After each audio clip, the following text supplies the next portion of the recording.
Vanakkam. I have told you about this mudra before, but very important function I am going to tell you today. This mudra is called Vyana Mudra. Attach index and the middle finger to the tip of the thumb.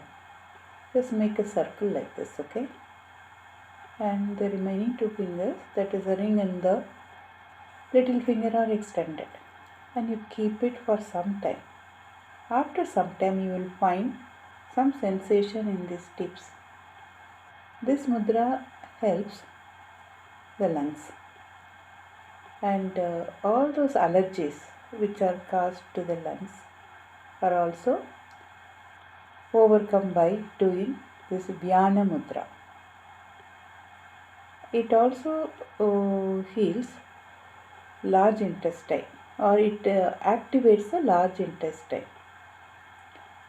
The most important function which I was telling you is it will prevent snoring.